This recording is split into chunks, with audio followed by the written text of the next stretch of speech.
Olá, meus irmãos e amigos e irmãs da Nova Igreja Batista, aqui da Cidade de Deus. Então a gente resolveu vir por meio da tecnologia, já que nós não podemos nos reunir como comunhão, como igreja, aqui na nossa estrutura física.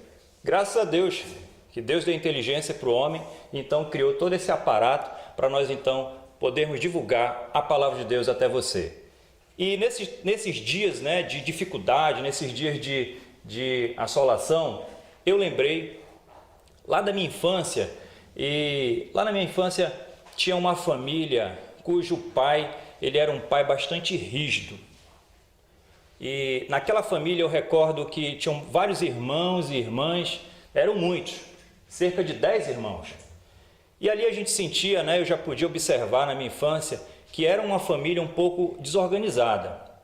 Uma família que não atentava muito para a obediência com aquele pai, que, como eu disse, bastante rigoroso, mas acima de tudo ele era um pai atencioso, um pai com regras, um pai que demonstrava da sua forma o seu amor. Naquela época eles eram adolescentes, mas mesmo assim eles não deram muita atenção para as regras, nem para o cuidado, nem muito menos para a atenção que aquele pai requeria naquele momento daquela família. Por fim, para resumir essa história, e é onde que eu quero chegar com você, é que daqueles 10 irmãos, tanto os homens quanto as mulheres, nenhum deles conseguiu ter uma vida próspera. E quando a gente fala em prosperidade, não é somente riqueza, não é somente aparatos de bens, não. É a questão de ser próspero na vida como um cidadão organizado. Então nós vimos que naquele momento aqueles filhos resolveram cada um seguir conforme a sua própria vontade, seus próprios desejos. Mediante toda aquela educação rígida que aquele pai estivera dando, nenhum deles prestou atenção, nenhum deles seguiu aquilo que era como cuidado para a vida dos seus filhos. E esse paralelo então a gente faz com a pessoa de Deus, o grande Pai, e todos nós, os seus filhos. Isso me recorda que no mundo atual, nessa atualidade que nós estamos passando, assolada por tantos vírus, tantas desgraças e tantas pestes que estão aí deixando totalmente confusa a humanidade, colocando em confusão as igrejas, colocando em confusão a política, a educação e até mesmo as famílias. E aí eu recordo que na palavra de Deus vem aqui um versículo, lá no livro de Isaías, capítulo 41, no verso 10, e diz assim: Não temas, porque eu sou contigo, não te assombres, porque eu sou teu Deus. Eu te fortaleço e te ajudo e te sustento com a destra da minha justiça. Veja, nenhum problema é maior do que o Deus que opera nas nossas vidas. Nenhum problema está acima do poder ou da ciência de Deus.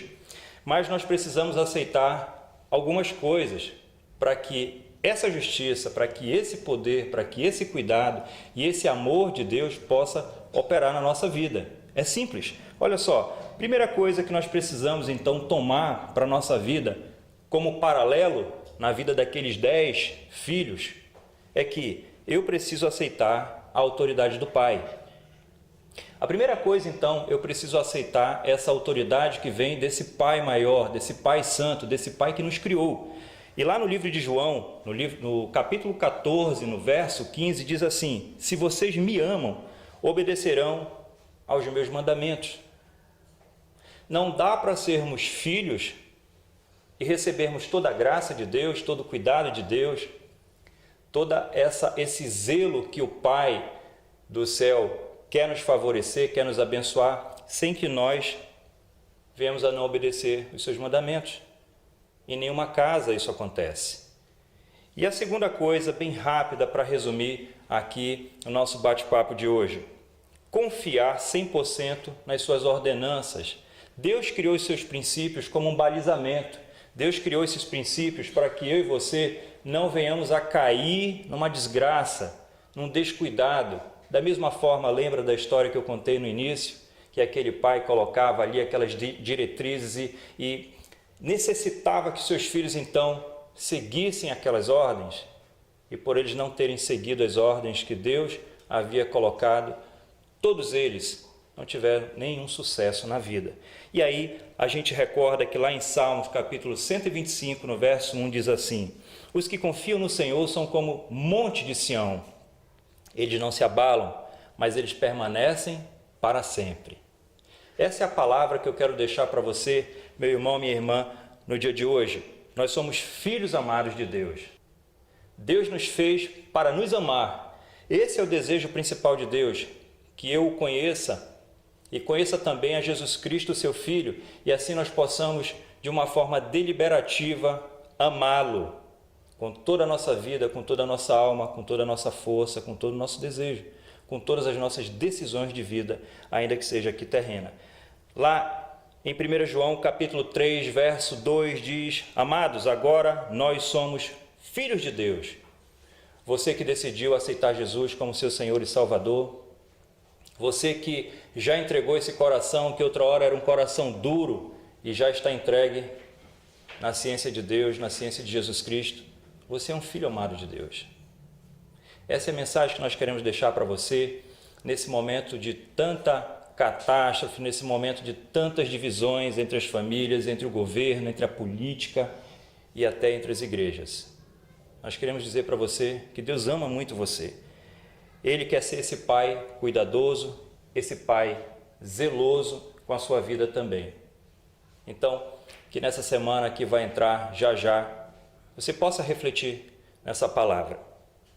Mantenham-se firmes. Enquanto estivermos com Deus, a nossa vitória é garantida. Nós estamos sendo zelados por Ele, enquanto estivermos debaixo da sua vontade. Então eu gostaria, nesse momento, de orar junto com você. Se você puder, aí do outro lado, aí no seu celular, na sua tela, em qualquer meio social, feche seus olhos, por favor. Baixe sua cabeça, eu gostaria de orar com você assim. Querido Deus, Pai eterno, Pai de todos nós, Senhor, nós queremos te pedir nesse momento de tanta assolação, que nos guarde, Senhor, que nos dê a tua bênção, Senhor, que coloque e acampe os teus anjos ao redor da nossa vida, do nosso coração, da nossa mente, da nossa família, Deus, nossa família da igreja, ao redor da tua igreja, Senhor Deus, nos protege, por favor. Mas também entendemos a partir dessa reflexão de hoje, Senhor, que nós precisamos confiar 100% em Ti.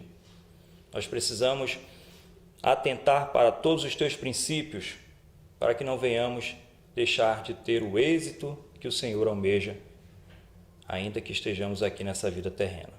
Nós te agradecemos, Senhor, por quanto Tu tens nos guardado nossa saúde, em nome de Jesus. Que essa palavra de bênção possa ir no seu coração, que essa palavra possa ser abençoadora para a sua vida durante essa semana. Que Deus te abençoe, um forte abraço, até mais.